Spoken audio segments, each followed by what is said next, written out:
J'ai fait tout ce voyage pour 3. Amen. Amen. Nous avons écrit un livre avec mon épouse qui s'appelle Né pour réussir. Et dans ce livre, je raconte en quelques mots, avec mon épouse, nous racontons plusieurs de nos expériences.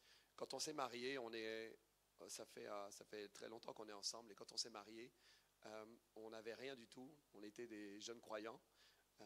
Je vais avoir, je sais plus, je crois que je devais avoir 23 ans, quelque chose comme ça.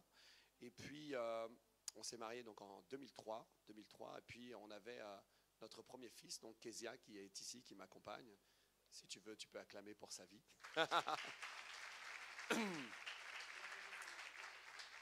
Il est venu, habituellement, c'est mon épouse qui m'accompagne partout. Puis cette fois-ci, comme c'était son anniversaire, il a 20 ans, mais il est déjà marié. Il est très concentré dans la vie. C'est un serviteur de Dieu.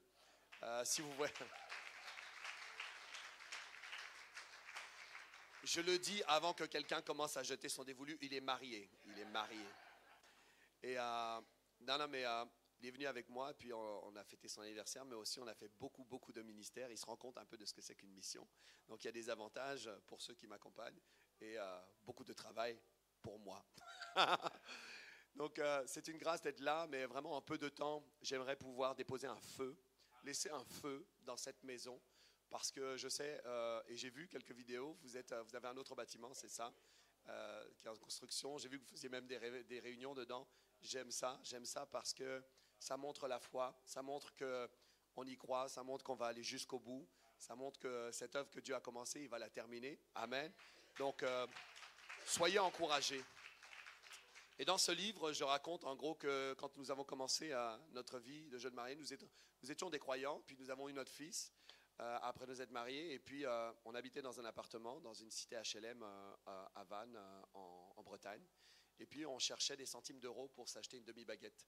37 centimes d'euros pour s'acheter une demi-baguette. C'était à ça que ressemblait la vie d'un serviteur qui écrivait des chants, qui servait tous les dimanches à l'église, qui aimait Dieu, qui aimait les frères, qui marchait dans l'honneur vis-à-vis de son pasteur.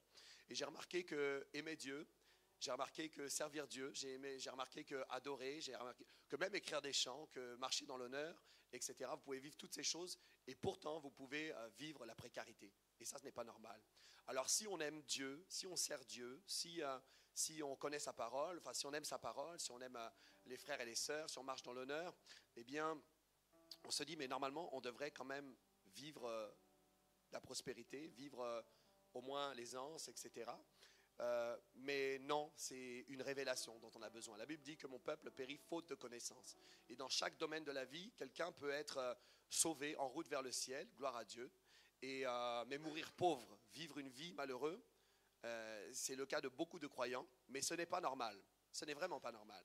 Le cœur de Dieu, c'est vraiment que les croyants vivent l'abondance. C'est vraiment son cœur. D'ailleurs, Jésus va dire... je suis venu afin que les brebis aient la vie, et tout le monde est d'accord, et qu'elles soient dans l'abondance, Dis avec moi que je sois dans l'abondance. En fait, Jésus explique son mandat, il dit, je suis venu afin que les brebis soient dans l'abondance. Et quand on est là, on connaît bien les versets, on a l'impression de les avoir entendus à l'église, etc. Mais moi, j'aime bien personnifier la chose. Imagine, c'est toi, mon frère, ici, avec le t-shirt beige, tu peux te lever. Ouais, toi. Voilà, lève-toi. Donc, imagine, frère, comment tu t'appelles? David. Eh bien, Jésus vient devant toi et il te dit, David, écoute-moi bien, c'est Jésus qui vient devant toi. Il dit, David, écoute-moi bien. Je suis venu, j'ai quitté mon ciel de gloire. J'étais très riche. Je me suis fait pauvre à la croix. C'est-à-dire que j'ai pris la malédiction de la pauvreté afin que tu deviennes riche. Alors David, toi et moi, je vais t'enseigner des choses, je vais mettre dans ton système de pensée, je vais te présenter des opportunités divines que tu vas devoir saisir parce que je suis venu spécifiquement pour toi, David, afin que tu sois dans l'abondance. Tu comprends? J'espère que tu as compris. D'ailleurs, ce livre, c'est pour toi, David. Gloire à Dieu. Viens le chercher, si tu veux bien.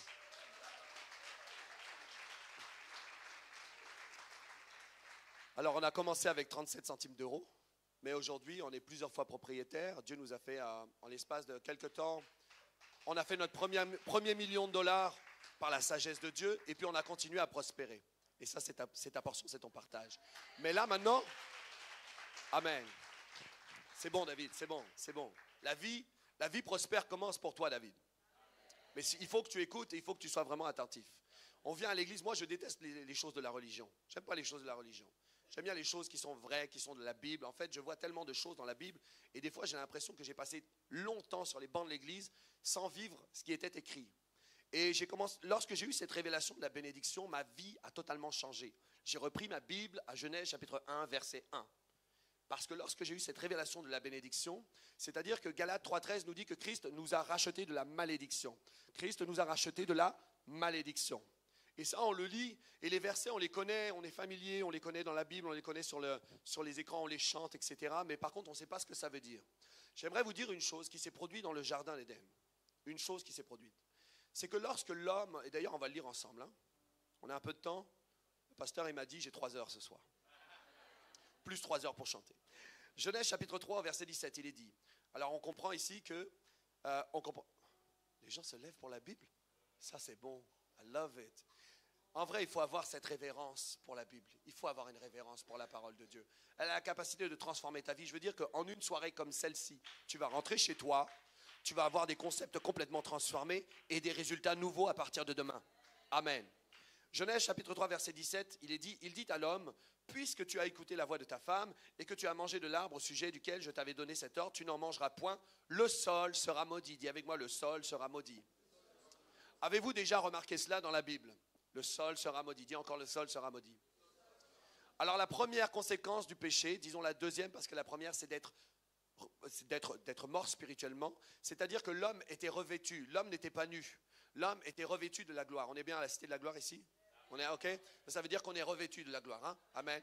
Donc l'homme était revêtu de la gloire. La première chose, c'est qu'il avait un manteau. Et lorsqu'il va chuter, il va perdre ce vêtement. En fait, ce vêtement, c'est l'accès à la présence de Dieu. C'est la mort spirituelle qui s'est installée en lui. La vie a quitté en fait son être, l'a quitté. D'accord? Donc la première chose, c'est qu'il perd ce manteau. Et le manteau, en général, dans la parole, c'est un signe d'appartenance, c'est un signe de filiation. Lorsque Jacob va vouloir démontrer cette filiation vis-à-vis de Joseph, il va lui faire quoi? Une tunique. Le manteau, c'est hyper important. Quand on voit même dans Zacharie, le sacrificateur Josué, on va lui mettre un manteau. Et vous allez voir une chose hyper importante. Donc la première, je dirais, après la perte de la communion avec Dieu, d'accord? La perte de la communion avec Dieu, la première chose, c'est une malédiction économique. Est-ce que vous avez déjà remarqué cela? C'est une malédiction économique. La première chose, c'est que le sol sera maudit. Le sol sera maudit. Et je vais aller vite, hein, parce qu'on a plein de choses à voir.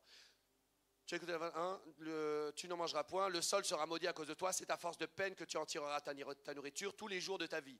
Donc à un moment, le travail qui était censé... En fait, vous avez remarqué qu'avant cela, la création travaillait pour l'homme. Mais maintenant, c'est l'homme qui va devoir travailler dans la création. Vous voyez, c'est l'homme qui va devoir être esclave de ce que le sol produit.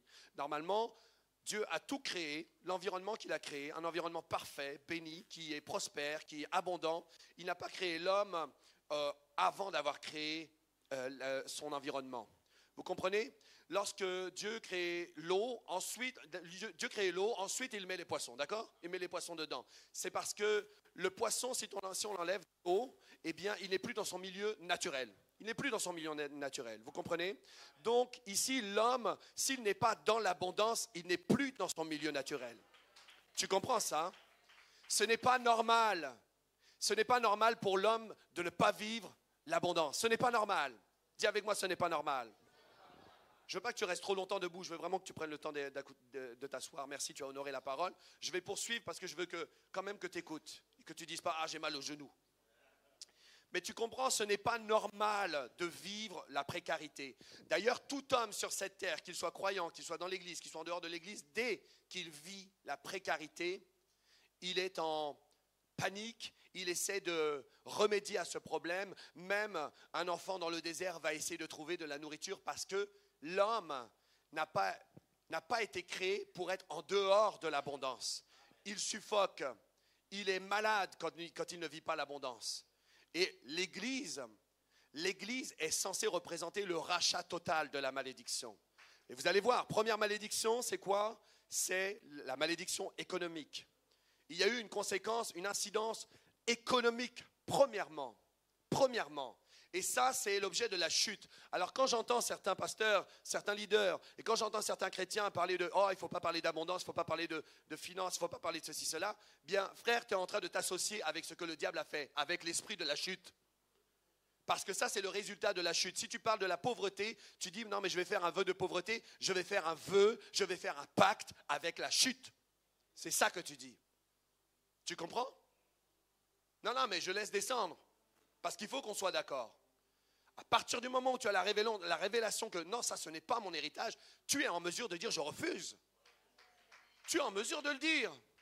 Mais aussi longtemps que tu demeures ignorant, eh bien tu collabores avec des esprits de ténèbres, avec des traditions, avec des choses qui envahissent ta tête, avec tout le bagage même de la religion chrétienne qui fait qu'aujourd'hui tes avoirs ressemblent à la pauvreté, à la précarité. Ce n'est pas normal.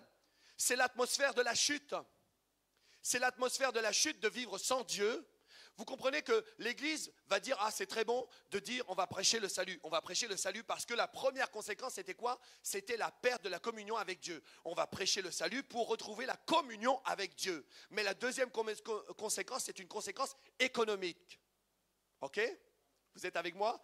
Il te produira, verset suivant, il te produira, verset 18, il te produira des épines et des ronces. Et tu mangeras de l'herbe des champs, on pourrait poursuivre longtemps, mais il te produira des épines et des... Regardez un peu, comme c'est spécial.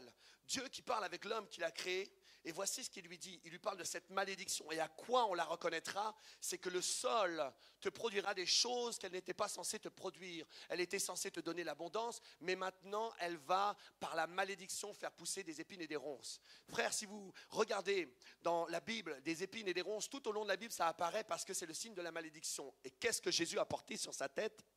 Une couronne d'épines. Parce qu'il a porté la malédiction. Donc quand je dis Christ nous a rachetés de la malédiction, c'est clairement qu'il a pris les épines, il a dit ça je le mets sur ma tête, comme ça cette affaire de malédiction c'est terminé. De la même manière qu'il est dit, et c'est par ces meurtrissures que nous sommes guéris, ou que nous avons été guéris, 1 Pierre 2, 24, il dit, je prends aussi la malédiction du sol qui te produit des épines, je prends la malédiction du dur labeur, et je rétablis, alléluia, ton environnement comme en Éden. C'est pourquoi, en fait, un enfant de Dieu qui est là et qui sert Dieu et qui aime Dieu peut vivre toute sa vie et mourir et être pauvre. La Bible dit qu'il y a un homme qui s'appelait Lazare qui avait comme copain un chien qui léchait ses ulcères. Lazare est allé au ciel, mais il a eu aucun impact. Aucun impact. Si aujourd'hui Lazare était ici sur cette chaise et qu'on voyait toute sa vie qu'il est là, il vient chanter Yahweh, Yahweh, il rentre à la maison, le chien lèche ses ulcères, etc. Le lendemain, Lazare meurt, on fait les funérailles ici. Ah, mais tu te rappelles de Lazare? Tu sais ce qu'il a fait dans la ville? Ben rien, parce qu'il n'avait rien. Tu comprends? Et l'église, en fait, l'église, c'est pas seulement la sacrificature, c'est pas seulement la prêtrise, c'est pas seulement la prière, c'est pas seulement ça. Dieu a créé un homme, regardez, il n'a pas mis d'église dans le jardin. Il n'a pas mis un bâtiment de prière. Le bâtiment de prière était là. Vous comprenez ça? Et je ne dis pas qu'il ne faut pas venir à l'église. Je dis juste que l'église, c'est bien plus que ça. Je parle souvent dans les églises, je fais, on va faire le test. Hein. Qui a déjà fait un jeûne de Daniel? Lève la main. Qui a déjà fait un jeûne de Daniel? Lève bien la main, comme ça on peut le voir. Vas-y. Sois fier pour une fois que tu peux le montrer. Voilà, tu as déjà fait un jeûne de Daniel. Les gens connaissent ça. Combien de fois apparaît le jeûne de Daniel dans la Bible? Combien de fois? Une fois. D'accord? Mais je vois que Daniel était aussi un gouverneur, qui était un homme rempli de sagesse, qui était un homme qui avait une sagesse supérieure. Combien de fois on a pris le temps de se remplir de cette sagesse, de recevoir et même de faire un séminaire. Ah, on va faire un séminaire sur l'intelligence supérieure. Combien de fois on a pris le temps? On pense toujours aux choses de la prière. Quand on prend Néhémie, quand on prend Néhémie, après tu acclameras si tu veux. Pasteur, après je partirai, il faudra régler les problèmes avec eux. Hein. Quand tu prends Néhémie, je raconte souvent cette histoire, mais je trouve que c'est tellement parlant. Néhémie, c'est quoi l'histoire de Néhémie? Tu demandes à tout le monde, même aux enfants, il a rebâti la muraille, ceci, ça. Moi, je n'ai même pas vu ça. Je l'ai vu, mais comme en arrière-plan. La première chose que je vois de Néhémie, il dit, jamais je n'avais paru le visage triste devant le roi. Ça veut dire que c'était un homme qui était au travail, avec un roi séculier, qu'il servait de tout son cœur. Il ne faisait pas part de ses états d'âme. Il ne disait pas, toi tu n'es pas un enfant de Dieu, hein, des chips et des chips et des chips parce que tu n'es pas un enfant de Dieu. Il servait de tout son cœur. C'était un homme qui était excellent au travail. C'est pourquoi l'église aujourd'hui, j'ai déjà vu ça. La personne, elle est là, Yahweh, Yahweh encore dans l'église. Et après, tu rentres dans le bus et elle est en train de chipper tout le monde parce que tout le monde est méprisable parce qu'ils ne vont pas à l'église. Ici, on avait Néhémie qui servait un roi séculier. Tu sais pourquoi? Des fois, l'église, nous les chrétiens, nous n'avons pas accès au roi. C'est parce que nous les méprisons. Joseph servait Pharaon. Daniel servait Nebuchadnezzar. Vous comprenez cela? Et ce qui a suivi, c'est qu'il a vécu une faveur extrême. Le roi lui a donné des lettres, le roi lui a donné de l'argent, le roi lui a donné l'autorité, le roi lui a donné une couverture, une protection, des soldats, etc. Néhémie était béni et des fois, les chrétiens, on est là en train de se regarder, mais on dit, mais pourquoi on ne vit pas la bénédiction? Il s'agissait de servir quelqu'un sans démontrer ses états d'âme et en le respectant et en l'honorant. Et là, c'est la première fois. Mais sauf que ce n'est pas tout qu'on voit dans Néhémie. Je l'ai parlé l'autre jour, j'ai des sœurs qui étaient là quand je l'ai partagé ça à Mons. Gloire à Dieu pour votre présence ici. Néhémie avait 150 personnes à sa table tous les jours. 150 personnes. Quand toi, tu vas au restaurant et puis tu as peur que ce soit à toi de payer pour le frère. Lui, il avait 150 bonhommes. 150 bonhommes. Frères et sœurs, quand on s'appelle Néhémie et qu'on nourrit 150 personnes, j'ai déjà fait le calcul, il faut avoir au moins 48 000 $ par mois pour pouvoir nourrir ces personnes. Lui, il avait ça. Quand nous, on est là et que le président ou un tel nous dit « Ah, un bon salaire aujourd'hui, c'est 3 000 €. Mais pourquoi c'est 3 000 €? Pourquoi je pense comme ça? Moi, je veux penser comme Néhémie. 150 personnes à ma table. Et il dit « J'avais tout ça. Et même mon salaire de gouverneur, je ne le prenais même pas. » T'imagines s'il y avait un salaire de gouverneur pour lequel il fallait être malhonnête, s'il fallait prendre des pots de vin, etc. Il dit « Je préfère pas prendre ces choses-là. Mais par contre, j'ai quand même la capacité de nourrir 150 personnes à ma table tous les jours. » Où est la puissance de l'Église? Vous savez où est-ce qu'elle se trouve souvent, la puissance de l'Église? Je vais vous dire, elle se trouve sur les champs. Là, tout le monde est d'accord. Mais après, dans la vie, désolé frère, je ne peux pas payer cette fois. Non, mais tu vois, et en plus, ce n'est pas vraiment ta faute. C'est quelque part, c'est juste qu'on a besoin de changer notre système de pensée. D'accord? Vous êtes avec moi? Là, il y en a certains qui se disent, mais pourquoi le pasteur, il l'a invité lui? Moi, je ne l'aime pas trop. Tu comprends, hein? Et la Bible dit, Marc verset 15, verset 17, il est dit, ils le revêtirent de pourpre. Vous voyez, en fait, tout le rachat, toute l'œuvre, tout ce qui va se passer à Golgotha, et même avant la croix, c'est l'image du rachat, même les grumeaux de sang. Tu vois, à la sueur de ton sang, tu gagneras ton pain. Tu vois, à la sueur de ton sang. Jésus a commencé à avoir de la sueur dans le jardin. En fait, c'était la malédiction qui commençait à opérer. La Bible dit, Christ nous a racheté de la malédiction, car il est écrit, maudit est quiconque est pendu au bois. Maudit est quiconque est pendu au bois. En fait, il était en train de vivre l'œuvre de la malédiction, de la prendre sur lui, afin que la colère de Dieu soit assouvie sur un seul, le juste, et que toi et moi, nous bénéficions sans les œuvres d'un rachat complet, parce que Christ a payé le prix. Amen. Et il a payé le prix pour l'abondance. Il a payé ce prix-là. Donc il dit ici, Marc 15, verset 17, ils le revêtirent de pourpre. Comme c'est bizarre. Il commence à le revêtir de pourpre. En fait, le pourpre, c'était le rouge, c'était le sang. Ici, il commence à le revêtir. Eux, ils ne savent pas ce qu'ils font. Il va dire, pardonne-le, Père, parce qu'ils ne savent pas ce qu'ils font. Et il commence à le revêtir finalement de l'alliance qui avait été perdue dans le jardin. De cette alliance qui avait été perdue. Il commence à le revêtir et ensuite, ils lui mettent la couronne d'épines, qui est le rachat de cette malédiction économique. Frères et sœurs, l'économie, dans la parole de Dieu, elle est présente bien plus que ce que nous voyons. La Bible nous dit, hein, vous êtes avec moi? Que Abraham était riche, que Isaac était riche. J'ai même partagé cette chose-là. On peut le mettre, Genèse chapitre 26, verset 12. Genèse chapitre 26, verset 12. Genèse 26, 12. On voit ici dans ce passage à quel point Isaac était riche. Et comment ça se fait que nous, qui sommes sous une nouvelle alliance, nous ne vivons pas ces réalités? Comment on passe d'une moins bonne alliance à une meilleure alliance et pourtant les résultats sont moins bons? Comment ça se fait? La Bible dit ici que Isaac sema dans ce pays, il recueillit cette année-là le centuple car l'Éternel le bénit. L'Éternel le bénit. Quand l'Éternel bénit quelqu'un, il récolte au centuple. Amen, vous comprenez ça? Donc la bénédiction ne s'associe pas au péché. Quand on dit que la richesse est un péché, vous comprenez que c'est faux. Vous comprenez que c'est faux. Parce que c'est Dieu qui le fait prospérer. Ici, il dit Isaac sema, voilà, ensuite, verset 13. Cet homme devint riche et il alla s'enrichissant de plus en plus jusqu'à ce qu'il devint fort riche. Je prie que ce soit ton partage. Je prie que tu puisses vraiment le recevoir. Verset suivant, et celui-ci nous intéresse vraiment. Il avait des troupeaux, des menus bétail et des troupeaux de gros bétail et un grand nombre de serviteurs. Aussi, Les Philistins, dis après moi les Philistins. Les Philistins, c'est une nation. Les Philistins, c'est une nation. Les Philistins lui portèrent envie. Les Philistins, une nation, portèrent envie à un homme. Tu comprends ça? Et ce n'est pas des fables. Ce qui est dommage, c'est que nous, l'Église, nous rejetons ça, alors que, par exemple, Jeff Bezos, qui est l'ancien patron d'Amazon, aujourd'hui, il a des revenus qui représentent un montant plus élevé que le PIB de plusieurs pays. Au point que, même on pourrait dire que les Philippines envient. Tu comprends? Les Philistins l'envièrent, lui portèrent envie. Ces choses-là doivent être rétablies dans l'Église. On doit avoir des nations qui convoitent et qui envient la richesse de Pasteur Papy.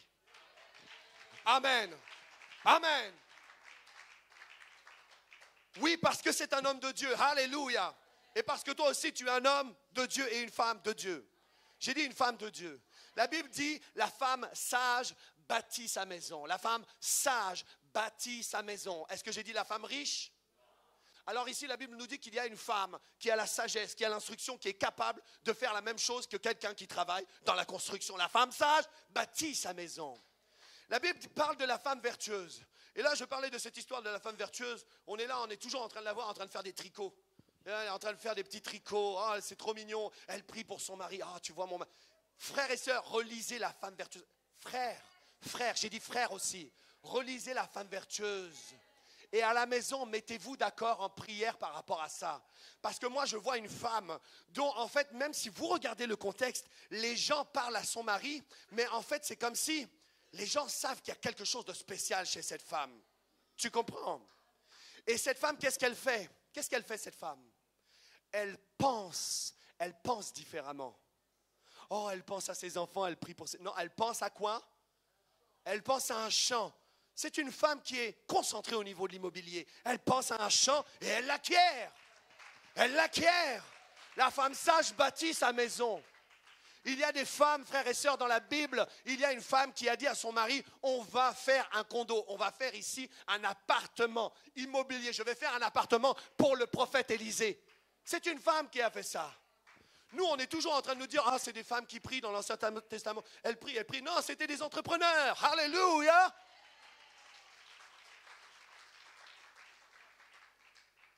En vrai, il y a un truc, il y a un problème, pasteur, il y a un problème des fois dans l'Église. C'est que la culture de nos pays, la culture de notre environnement, notre famille, tout ce qu'on a connu, prend le dessus sur la culture du royaume. Dieu a créé l'homme et il a fait une femme pour que ce soit une aide. Ça veut dire que si l'homme devait porter une poutre, au bout, il y avait Ève pour porter la poutre. Amen. Amen. Tu comprends ça? Tu es bien plus forte que tu ne le penses. Gloire à Dieu. Tu as bien plus de capacités. Et moi, je crois vraiment que ma raison, ma venue ici, et je veux bien chanter, parce que Pasteur Papy me l'a demandé, mais je crois vraiment que vous avez besoin de bien plus que cela. Vous avez besoin d'un déversement, d'une grâce. Je suis venu déclarer la prospérité sur cette église. Je suis venu parler sur vous d'une autre dimension au niveau des finances. Je suis venu parler sur vous l'augmentation, la faveur. Je suis venu parler sur vous. Alléluia. Et cela se produira avant la fin de l'année. J'ai dit, avant la fin de l'année. Merci. J'ai le droit de crier, mais il faut que je sois beau. Amen. J'ai dit avant la fin de l'année. Avant la fin de l'année. Toi, tu dis, il ne reste plus grand-chose. Mais laisse-moi te dire qu'en une nuit, Dieu peut enfanter ta prospérité. Alléluia. Alléluia. Je suis venu pour ça. Je suis venu ici à Cité de Gloire pour ça. Pour t'annoncer un changement au niveau des finances. Nous allons reprendre ce que l'ennemi a volé. Attends, écoute. La Bible dit que l'homme de bien laisse un héritage aux enfants de ses enfants. Nous, on nous a enseigné que quelqu'un qui était bien, quelqu'un qui sert Dieu, c'est quelqu'un qui aime son frère, qui pardonne ses ennemis et ceci et cela. Et puis c'est très bon, la tempérance, et c'est très bon. Mais la Bible me dit que cet homme bon, cet homme de bien laisse un héritage aux enfants de ses enfants. Le frère, il a tellement qu'il peut vivre très large, mais ses enfants vivent très large et ses petits-enfants vivent très large. Amen. Amen. Je suis venu dire à quelqu'un que tu laisseras un héritage de ton vivant. De ton vivant. J'ai dit de ton vivant. J'ai dit de ton vivant. Ça, c'est le message pour l'Église. Aujourd'hui, frères et sœurs, moi qui cherchais des centimes, aujourd'hui, j'ai une maison payée pour mon fils, pour ma fille et pour mon fils. Alléluia. Sans dette, c'est payé. Ils commenceront la vie avec une maison payée. Tu sais pourquoi? Écoute bien ce verset. N'allez pas dire ces paroles de Gwen. Écoute bien ce verset. L'homme de bien a pour héritier les enfants de ses enfants. Avant, il est dit, et après, il est dit, mais les richesses du pécheur, les richesses du pécheur sont réservées pour le juste. Et ça veut dire que, écoute bien, écoute pas comme si tu connaissais. Fais comme si tu ne parlais pas cette langue et que tu étais en train de l'apprendre. Ok? Ne sois pas familier. Il est dit, l'homme de bien a pour hériter les enfants de ses enfants, mais les richesses du pécheur sont réservées pour le juste. Ça veut dire que le juste est en train d'amasser. La Bible dit qu'il est donné au pécheur d'amasser pour le juste. Donc ça veut dire que toi, tu t'occupes des affaires du royaume. Cherchez premièrement le royaume de Dieu et sa justice. Et pendant ce temps, le pécheur travaille, amasse, fait des calculs, fait des épargnes, achète des maisons, des lots, des lotissements, etc. Mais un jour, le jour du transfert, j'ai dit le jour du transfert, tout ce qui avait été préparé est transféré dans la main du juste pour que ça serve au royaume. Frères et sœurs, je l'ai déjà expérimenté. Dieu a transféré 3 propriétés dans ma main.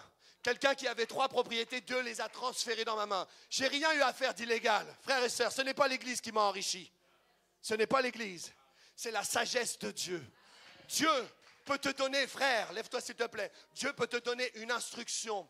Une nuit, tu te couches, tu reçois un rêve, tu commences à voir quelque chose, tu commences à voir un lieu, tu commences à voir le nom d'une entreprise, tu commences à avoir une vision.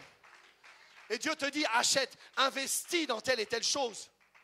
Et c'est comme ça que Dieu transfère les richesses. Oh, frères et sœurs, Dieu nous a dit de racheter le temps. Dieu nous a dit de racheter le temps, car les jours sont mauvais.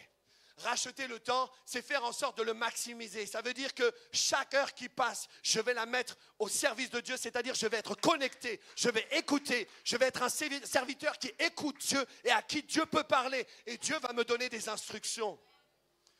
Il faut enlever de vos têtes qu'il faut 25 ans pour payer une maison. Il faut enlever de vos têtes qu'il faut 25 ans pour payer le nouveau bâtiment de l'église. Moi, je vous dis qu'en une nuit, ça peut être fait. Je vous dis qu'en une nuit, ça peut être fait. Je suis venu annoncer des choses différentes dans l'église. Les choses vont changer. Je veux bâtir l'église. Personnellement, écoutez-moi bien, je n'ai rien à y gagner. Rien du tout. Moi, je suis venu ici, pasteur Papy m'a dit de venir. J'ai rien demandé et je ne demanderai rien du tout. Je viens ici et je sais ce que je suis venu apporter. Je suis venu apporter une grâce spéciale pour toi. Amen. Franchement, je vais souvent prêcher l'évangile à mes frères. Et gloire à Dieu. Parce qu'avant, alors que je cherchais des centimes, maintenant c'est l'argent qui me cherche. Vraiment. Vraiment.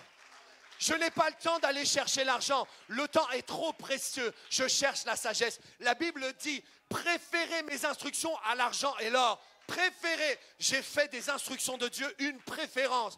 Ma prière le matin, 5 heures du matin. Oh Seigneur, quelles sont tes instructions? Je veux entendre. L'Éternel parle, alors je veux entendre ta voix. Parle-moi, ô mon Dieu. Frères et sœurs, il faut voir la Bible telle qu'elle est écrite. Telle qu'elle est écrite. La première chose qu'on voit Jésus dire dans le temple, il avait 12 ans. C'est les premières paroles qu'on voit du Seigneur Jésus dans la Bible, écrites en rouge. Il avait 12 ans.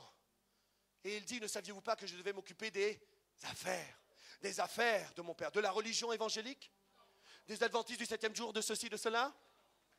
Les affaires de mon Père. Business of my Father. Business. Ne saviez-vous pas que je dois m'occuper du business? Hey, t'as 12 ans. T'as 12 ans, Jésus. Et alors, à 12 ans, on est encore capable. À 12 ans, on est capable. À 16 ans, mon fils, il s'achetait sa première Porsche. À 18 ans, il s'achetait sa première maison. À 12 ans, on est capable. C'est juste... En vrai, quand je dis ça, je vois, il y a très peu d'applaudissements. Combien de footballeurs aujourd'hui, à quel âge ils ont commencé? À 12 ans. À 12 ans, on commence à savoir le couloir de sa destinée. C'est juste qu'on veut être dans le flou. Le système d'éducation d'aujourd'hui, le système d'éducation d'aujourd'hui veut tout faire pour brouiller les pistes et que tout le monde fasse un parcours tellement généralisé qu'à la fin, on ne sait plus quoi faire. Et à 16 ans, et à 17 ans, et à 18 ans, on est reçu chez le conseiller d'orientation et il nous propose une voie de garage qui va ruiner toute notre destinée. Mais la Bible dit, instruis l'enfant selon la voie qu'il doit suivre et quand il sera vieux, il ne s'en détournera pas. Moi, je suis venu annoncer sur les jeunes gens que vous pouvez démarrer quelque chose, que vous pouvez commencer à vous devenir des experts, à vous former. Alléluia. Vous savez quoi? L'endroit le plus merveilleux de la terre où j'ai vu des enfants formés, vous savez c'est où? C'est à l'église, c'est ici, c'est là, c'est à la caméra, c'est à ça. Hey, frères et sœurs, les gens ne vivent pas ça. Ils envoient leurs enfants à l'école et c'est terminé. C'est le professeur qui le dit. Mais nous avons des enfants qui viennent à l'église et qui touchent à des caméras. Hein, Kezia? Mon fils, il est directeur de production et il forme des jeunes, des enfants. Ça veut dire que même ces enfants, si le patron, si le professeur disait échec scolaire, il disait c'est pas grave, j'ai une carrière dans le cinéma. Tu comprends ça? Il faut changer notre système de pensée. La Bible dit ne vous conformez pas au siècle présent. Je suis venu parler à Lille. Vraiment, je ne suis pas un prophète pour te faire plaisir ou pour te motiver. C'est parce que je sais ce que Dieu a fait dans ma vie et ce qu'il peut faire dans ta vie. Vraiment, Dieu peut faire des choses extraordinaires. Avec un pasteur, les gens sont là, il faut enlever toutes les images qu'on avait. Toutes les images. Il faut jeter ça à la poubelle. La religion, jette-moi ça à la poubelle. Jette ça à la poubelle. En vrai, la Bible dit qu'il y a des richesses matérielles et des richesses immatérielles. Et que cette richesse-là, la sagesse a plus de valeur que les perles les plus précieuses. Ça veut dire que si le pasteur est sage, il a plus d'argent que les perles. C'est parce que tu ne sais pas combien coûte une perle. J'ai vu une perle se vendre 4,5 millions. Normalement, ça devrait être normal que le pasteur ait plus que 4,5 millions. S'il a la sagesse de Dieu, l'argent doit venir à lui. Ça, c'est la Bible, frères et sœurs. C'est vraiment la Bible. Ce n'est pas les histoires qui nous maintiennent toujours dans la pseudo-spiritualité. Nous avons désacralisé les outils puissants que Dieu utilisait. À chaque fois qu'il y a une délivrance d'ailleurs n'est pas complète s'il n'y a pas une rédemption économique. Une délivrance n'est pas complète. Il a dit, laisse mon peuple s'en aller et il a dépouillé l'Égypte. Ça veut dire que en te laissant aller, lorsque tu es né de nouveau, Dieu a prévu quelque chose à quelqu'un à qui tu dois dire, alléluia, tu dois dépouiller le royaume des ténèbres. Je parle d'un royaume financier, tu dois le dépouiller. C'est ça, c'est la Bible, hein, pasteur? Mais en vrai, avant la fin de l'année, ici, Cité de Gloire, on va vivre des choses extraordinaires. Maintenant, comment on va travailler?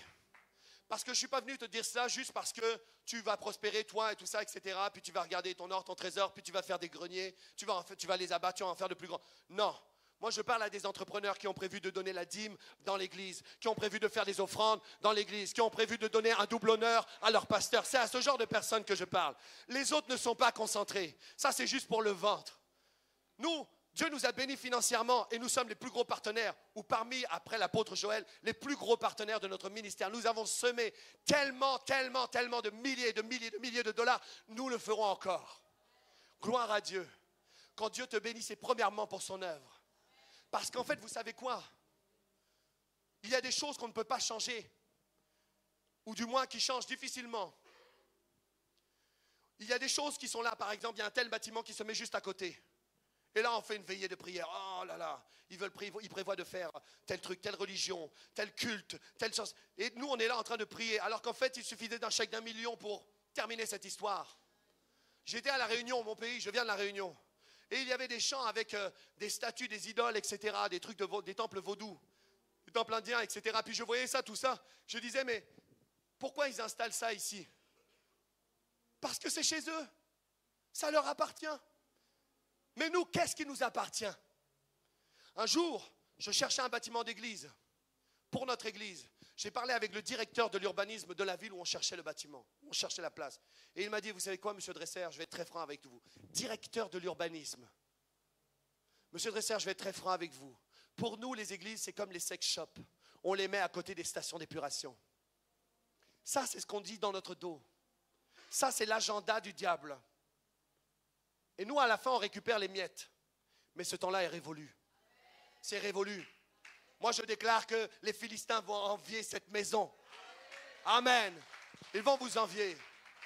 Pasteur, le lieu où vous allez là, c'est très bien. Mais ne vous accoutumez pas parce que vous ne resterez pas longtemps à cause de la croissance. Alléluia. À cause de l'excellence de ce que Dieu va faire au milieu de vous. J'ai dit, Dieu va faire quelque chose de grand au milieu de vous. Il y a une armée d'entrepreneurs qui se lève en même temps qu'une armée de prophètes, en même temps qu'une armée de pasteurs, en même temps qu'une armée de travailleurs. Alléluia. Des femmes qui pensent à un champ et qui l'acquièrent. Amen. Ça va toujours? Je pourrais tellement vous montrer tellement de versets. Mais la Bible est très claire. Qu'il prend plaisir à la prospérité de son serviteur. Dieu veut bénir ta famille. Nous sommes là toujours à pointer du doigt certains défauts de l'Église, la façon dont les gens se comportent, la façon dont les mariages se détruisent. Mais en fait, c'est parce que nous n'avons pas enseigné comment vivre vraiment la prospérité. Les mariages vivent la dissolution souvent à cause des problèmes d'argent. C'est vrai, c'est vrai. Tu es avec moi, j'étais perdu ou pas? Les enfants même quittent parce qu'ils disent, mais là on sert un grand Dieu, mais je ne vois aucun résultat. C'est le temps où ça change. C'est le temps où l'Église est un véritable modèle. J'ai instruit mon fils dans ce type de modèle. Je lui ai dit de regarder. Et aujourd'hui, pourquoi il irait fouiller dans les poubelles quand il me voit voyager en business class? Pourquoi il irait fouiller dans les poubelles quand il me voit prospérer et être inventif, créatif et créer des choses qui aident les gens? Pourquoi il irait fouiller dans les poubelles? Ce serait complètement stupide. Il faut laisser un sillon derrière nous. Il faut laisser un héritage. Il faut que ce ne soit pas seulement un héritage spirituel avec des prières, etc. Il faut laisser. On est en 2024, pasteur. Qu'ont fait nos prédécesseurs? On est tout le temps en train de dire, et c'est vrai, on veut les honorer, on ne veut pas oublier le travail, mais on aurait dû nous laisser des maisons sans dette, on aurait dû nous laisser des églises sans dette. Au lieu de ça, on a prêché telle et telle chose, mais on a démuni l'église, démuni. J'ai des amis qui sont des millionnaires juifs, des millionnaires. Et je vois la façon dont ils prospèrent et dont ils peuvent faire certaines choses. Mais l'église, sa voix, on ne sait même pas qui elle est d'ailleurs. C'est dommage. C'est dommage. L'église n'a quasiment même pas de voix. Des fois qu'on va parler de l'église, on va tout de suite prendre et on va dire, ah, c'est l'église catholique. On ne sait même pas qui sélectionner parce qu'on ne sait pas en fait à quoi elle ressemble. On ne sait pas qui elle est. On ne sait pas ce qu'elle fait. Sauf nous devant les chants, devant notre écran. Alléluia, alléluia. Et puis tu fais bien de louer Dieu. Je ne dis pas que tu dois arrêter de faire l'un pour faire l'autre. Je dis juste que c'est un ensemble. Dans l'Ancien Testament, on voit 3 offices.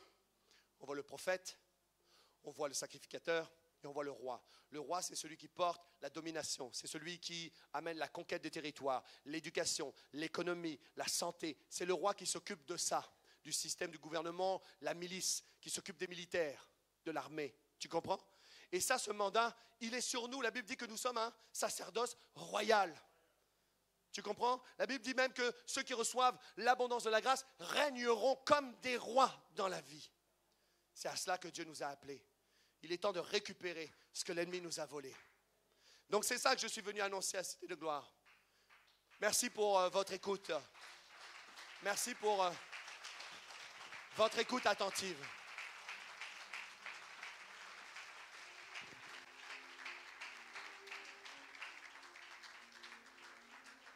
On pourrait parler plus longtemps, mais je crois qu'on va prier et on va saisir l'opportunité en église de recevoir des instructions. Dites après moi instructions.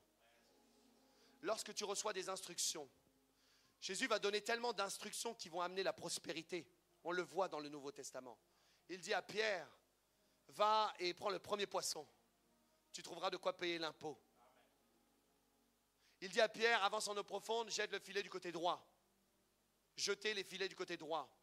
Et là, ils vont faire une pêche miraculeuse, n'est-ce pas? J'ai jamais vu Jésus vivre un déficit sur la terre. Paul disait, soyez mes imitateurs, comme je le suis moi-même de Jésus-Christ. Je crois que si on veut imiter Christ, on va marcher dans rien ne manque à ceux qui le craignent. Amen. J'aimerais prier pour vous et après on va louer Dieu ensemble avec la voix qui me reste, gloire à Dieu. Mais j'aimerais m'assembler. J'aimerais apporter ma pierre à l'édifice, c'est-à-dire apporter aussi ma foi avec vous dans cette maison. Je ne suis pas quelqu'un qui passe ici et puis qui s'en va et qui oublie. J'aime profondément l'Église. J'aime revenir et voir les résultats. J'aime quand on me dit, tu te rappelles, telle année, tu es venu, eh bien j'ai reçu une parole, j'ai démarré mon entreprise, voici maintenant je prospère. J'aime quand les choses changent. Dimanche dernier, j'ai dit, il est temps que l'Église même offre une voiture au pasteur. À la fin du culte, quelqu'un est venu offrir une voiture. Je déclare qu'ici, on fera de même, on offrira des voitures au pasteur. Amen. Une maison. Tu dis pas bien amen, donne-moi un bon amen.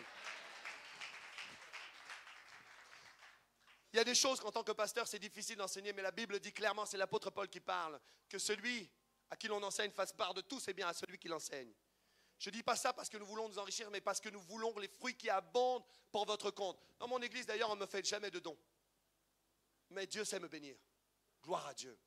Mais je crois vraiment que si on rétablit cet honneur, si on rétablit cette fonction que nous avons de soutenir l'Église, vraiment avec nos dîmes, nos offrandes, être très concentrés et à prospérer pour pouvoir amener le royaume, les gens vont regarder.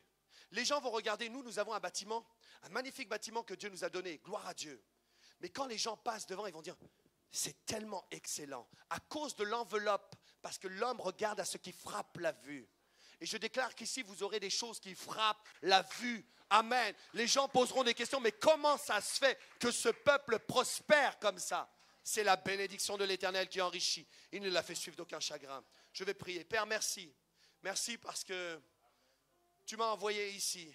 Tu as inspiré Pasteur Papy pour cette connexion, afin qu'ensemble, nous puissions déclarer un glorieux réveil dans cette région. Il s'agit d'un réveil identitaire où les rois sont révélés. Alléluia. Où l'abondance est rétablie dans ta maison. Alléluia. Où il y a du pain en abondance. Où les écluses des cieux sont ouvertes au-dessus de cette maison.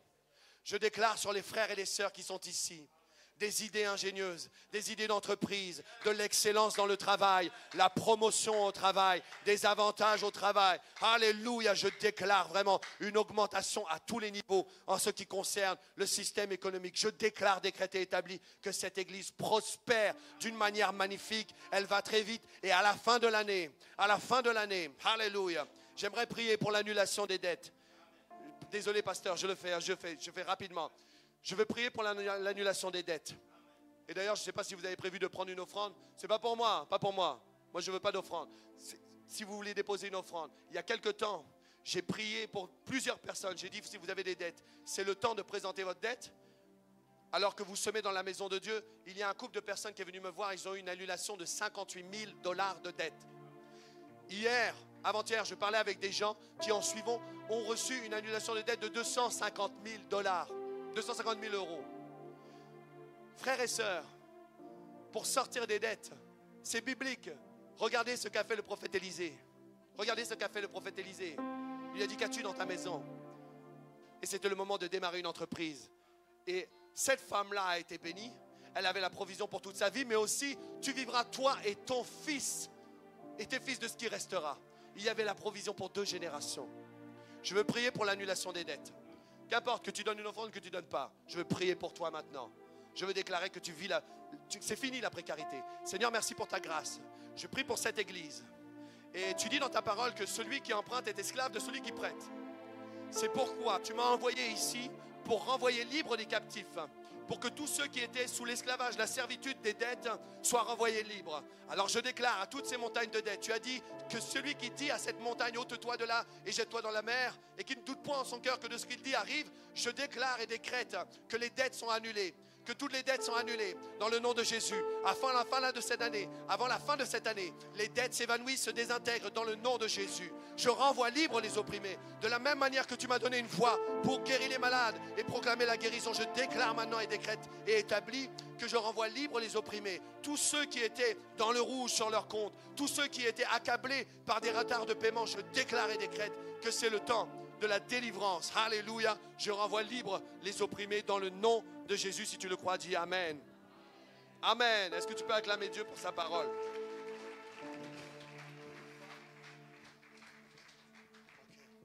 Okay. Est-ce que vous voulez chanter? Vous voulez chanter? On va louer Dieu ensemble. Mais vraiment, attendez-vous à recevoir une direction, une directive de la part de Dieu. Amen.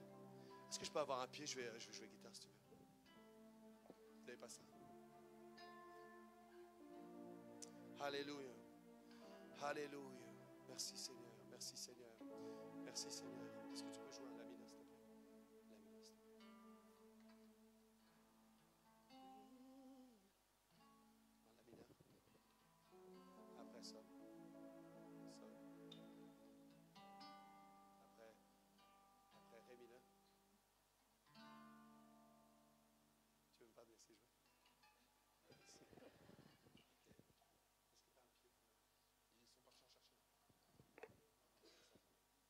On est ensemble, hein? Vous devriez déjà être en train de prier. Yes!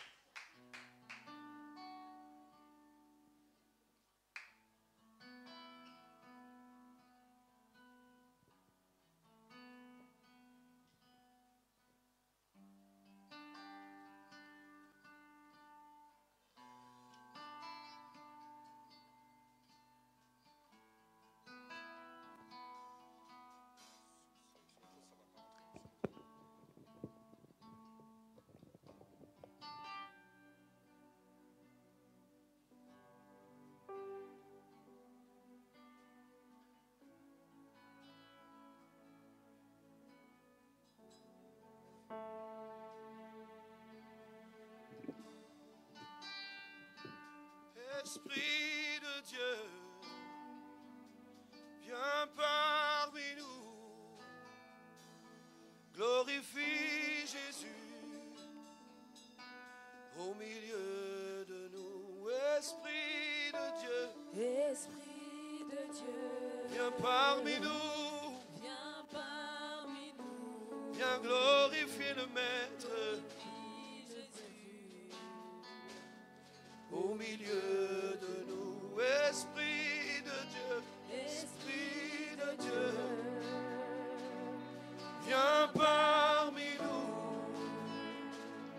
glorifie Jésus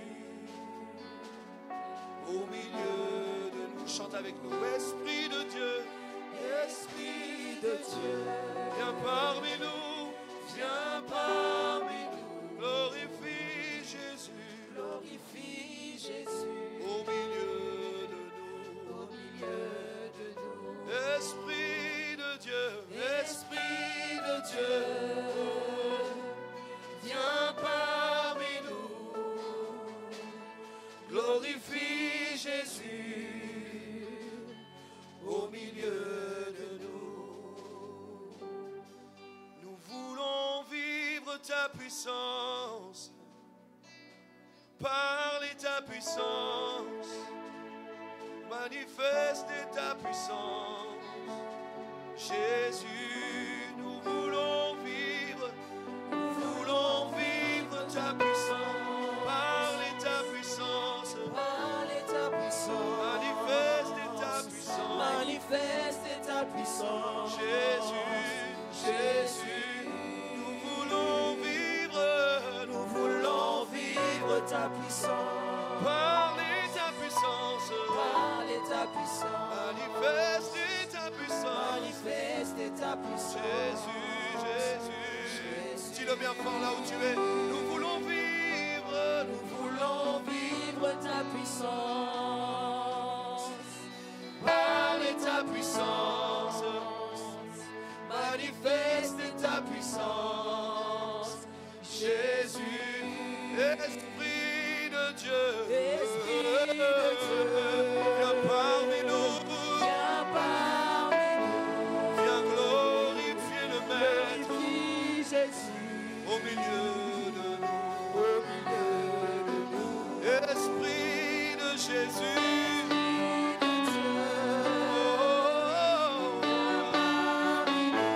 viens glorifier Jésus. Alléluia. Esprit de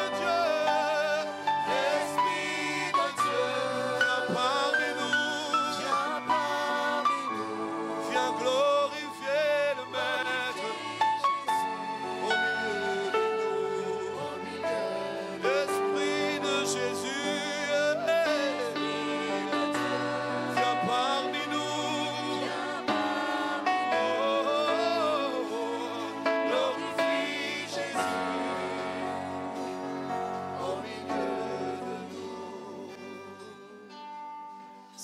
Saint-Esprit, viens déposer sur nous le manteau de ta gloire. Dis-le avec moi. Saint-Esprit,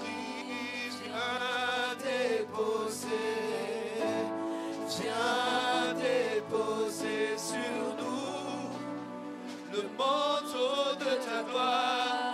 Saint-Esprit, viens déposer sur nous. Viens déposer sur nous le manteau de ta gloire. Saint-Esprit, viens déposer sur l'Église.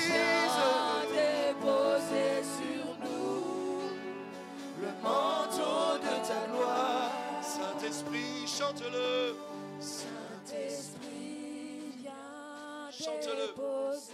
Viens déposer sur nous. Viens déposer Sur nous le manteau de ta gloire.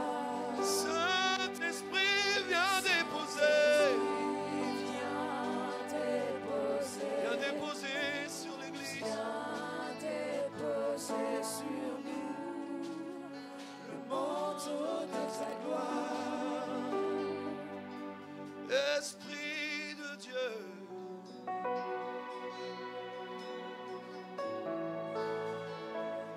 glorifie Jésus.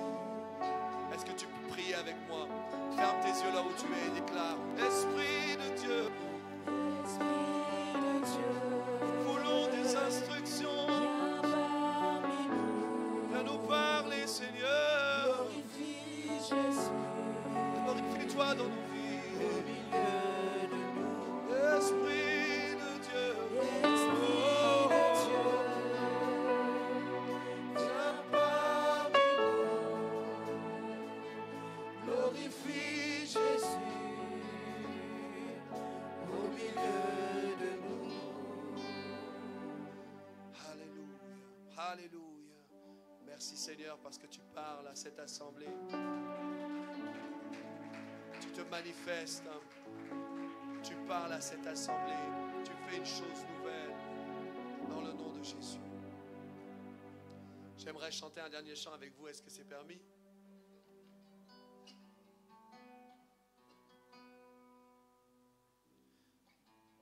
Ne me fais pas quitter ce lieu, Seigneur, si tu ne marches pas toi-même avec moi. Je ne veux pas traverser moi-même ces grandes eaux si ton esprit ne va pas devant moi. Est-ce que tu connais ça? Dis, ne me fais pas quitter ce lieu, Seigneur, si tu ne marches pas toi-même avec moi. Je ne veux pas traverser moi-même ces grandes eaux si ton esprit ne va pas devant moi. Si tu connais, tu peux dire là où est le maître. Car là où est le maître, c'est là que je veux être. J'ai déposé ma vie sur l'autel. Est-ce que tu veux le chanter?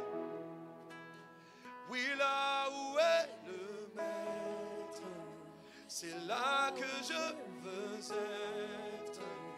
Je choisis les richesses éternelles. Là où est le maître, chante-le dans tout ton cœur. Oui, là où est le maître, c'est là que je veux être. J'ai déposé ma vie sur l'autel. Oui, là où est le maître, c'est là que je veux être. Je choisis choisi les richesses éternelles.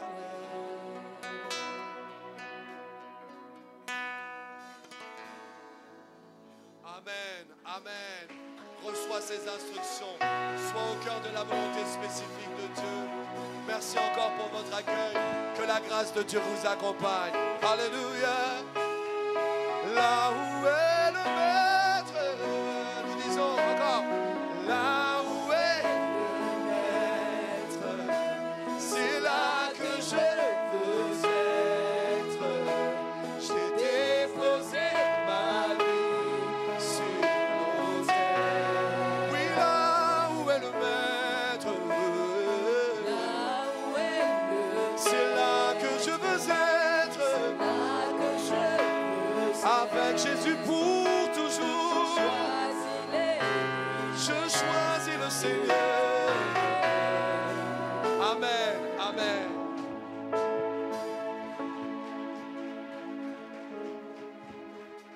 Gloire à Dieu. Que la grâce de Dieu vous accompagne. Merci encore, Pasteur Papy. Sois béni.